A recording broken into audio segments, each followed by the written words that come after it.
안녕하세요. 기업 회생파산 전문 권용민 변호사가 조세채권의 회생공익채권 구분에 관하여 작성한 내용을 소개해 드리겠습니다. 이번에는 회생 절차에서 조세채권의 회생공익채권 구분 기준과 각 채권의 효과 등을 차례로 살펴보겠습니다. 회생 절차에서 조세채권은 회생채권과 공익채권으로 나뉩니다. 회생채권은 신고한 뒤 회생계획에 따라 변제받습니다. 그러나 공익채권은 회생 절차와 관계없이 수시로 우선 변제받습니다.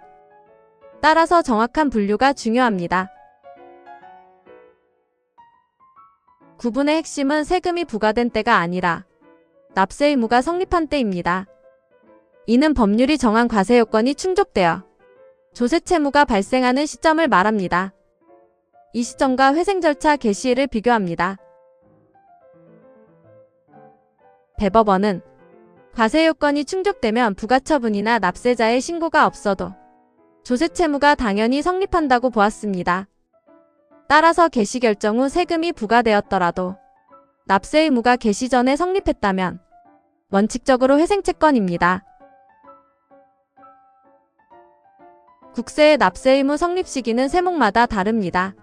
소득세와 법인세는 과세기간 종료 시, 증여세는 재산 취득 시, 종합부동산세는 과세기준일, 부가가치세는 과세기간 종료 시 성립합니다. 지방세도 세목별로 성립 시기가 다릅니다. 취득세, 재산세, 지방소득세 등은 지방세 기본법이 정한 각각의 과세 요건 충족 시점을 확인해야 합니다. 실무상 분류는 3단계로 이루어집니다. 먼저 해당 세목의 성립 시기를 확인합니다. 다음으로 회생 절차 개시일과 비교합니다. 마지막으로 법률상 예외를 검토하여 회생채권 또는 공익채권으로 분류합니다.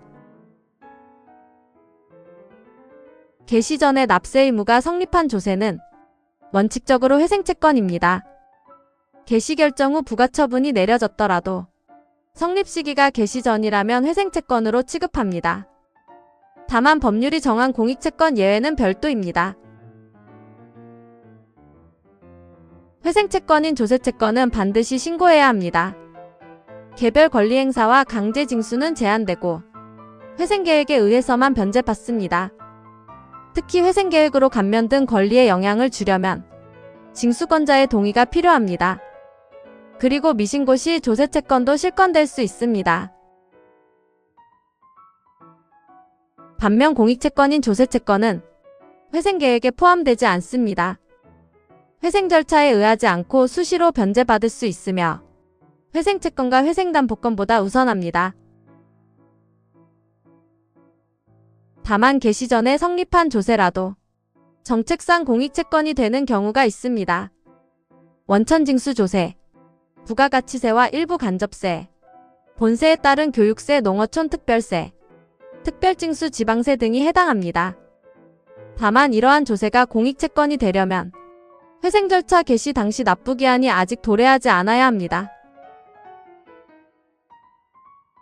그런데 여기서 말하는 납부기한이 어떤 기한을 의미하는지가 문제됩니다. 법정 납부기한은 개별 세법이 정한 기한이고 지정 납부기한은 과세관청이 납부고지서에 정한 기한입니다. 대법원은 법정 납부기한을 기준으로 보았습니다. 대법원은 채권의 분류는 객관적이고 명확해야 한다고 보았습니다. 이에 따라 채무자회생법에서 말하는 납부기한은 과세관청이 정한 기한이 아니라 개별 세법이 미리 정한 법정 납부기한을 의미한다고 판단하였습니다. 부가가치세는 납세 의무의 성립 시기와 법정 납부기한을 함께 확인해야 합니다. 과세기간이나 예정신고기간이 끝나면 부가가치세 납세 의무가 성립합니다. 이 시점이 회생 절차 개시 전이라면 원칙적으로 회생채권입니다. 다만 회생 절차 개시 당시 법정 납부기한이 아직 도래하지 않았다면 채무자회생법상 특례에 따라 공익채권으로 취급됩니다.